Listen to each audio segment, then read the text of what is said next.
It was the first day of school, and the classroom buzzed with excitement, laughter, and the shuffling of new notebooks and pencils. But in the very back corner, a quiet figure sat alone. Ava, the new girl. She was a recent transfer from a small town, and everything about the new environment overwhelmed her. The big school, unfamiliar faces, and worst of all, the feeling of not belonging. Ava had long, silky brown hair that shimmered in the light like soft waves of chocolate. She kept to herself, clutching her notebook tightly, her eyes cast downward. She didn't speak much, not because she couldn't, but because she was afraid.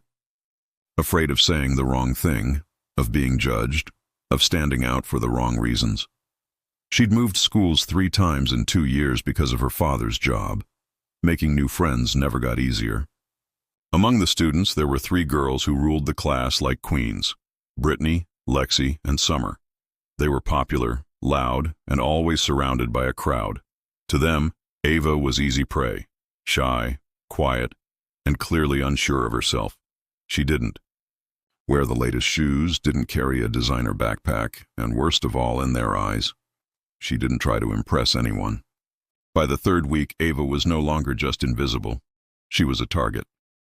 It started small. They would whisper and giggle whenever she walked by. They'd accidentally bump into her in the hallway. They'd take her seat and laugh when she didn't complain. Ava tried to ignore it. She kept her head down, hoping it would pass. But one Monday morning, everything changed. It was during English class. The teacher had stepped out to take a call, and the classroom buzzed with soft chatter. Ava was sketching quietly in her notebook. It was her one escape. She loved drawing, especially portraits of people with emotions she couldn't express aloud. Without warning, Brittany, Lexi, and Summer approached her desk. "What you drawing, freak?" Brittany sneered, grabbing her notebook. "Give it back, please," Ava whispered, reaching for it. Lexi smirked. "What's with that voice? Are you a ghost or something?" Then it happened. Summer pulled a small pair of craft scissors from her pencil pouch, grinned wickedly, and before Ava could even react, snip. A long, beautiful lock of Ava's hair fluttered to the floor. Time froze. A few students gasped. A couple laughed nervously, but most just watched in shocked silence. Ava's hand shot to her head. Her eyes widened in disbelief, and her breathing quickened. Tears welled up as she looked down at the piece of herself lying on the floor like it meant nothing. The girls laughed, loudly. But then something unexpected happened. From the front of the class, a boy named Jacob stood up. He wasn't particularly popular, but he was kind and known for being fair. Without saying a word, he walked over, picked up Ava's notebook from Brittany's hand, and returned it to her. "This isn't okay," he said firmly, his voice cutting through the tension like a blade. "You guys went too far." Brittany scoffed. "It was just a joke." "It's not a joke if it hurts someone," Jacob snapped.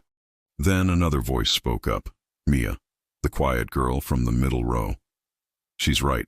You had no right to do that." One by one, other students started speaking up. It was like a dam had broken. People who had stayed silent for weeks now found their voice. Several shared how they too had felt bullied or intimidated by the trio. When the teacher returned and realized what had happened, she was stunned. Ava was quietly crying, holding her broken hair, surrounded by students now, rallying around her. The teacher immediately took the 3 bullies to the office. The school took the incident seriously. The girls were suspended for a week, and their parents were called in for a formal meeting. But the real shift happened not with the punishment, but in the aftermath. The next day, Ava came to school with her hair neatly trimmed into a stylish bob. She still looked a bit nervous, but this time, she wasn't walking alone. Jacob walked beside her, and Mia had saved her a seat in class. People began to treat her differently, not out of pity, but with respect. She became known not just as the girl who was bullied, but as the girl who stood strong even when everything fell apart. She joined the school's art club and began drawing murals that decorated the hallways. Her talent amazed everyone, and students even asked her to draw portraits of them. One day, during an assembly about kindness and inclusion, Ava was asked to speak. She was hesitant at first, but Jacob encouraged her. She stood on stage, hands trembling, but her voice clear. I used to believe that silence kept me safe, but I learned that sometimes silence gives power to those who hurt others. When people spoke up for me, I felt seen. I want everyone here to know, your voice matters. If you see someone being hurt, don't just watch. Say something. Be the person you wish you had when you needed help. The auditorium echoed with applause.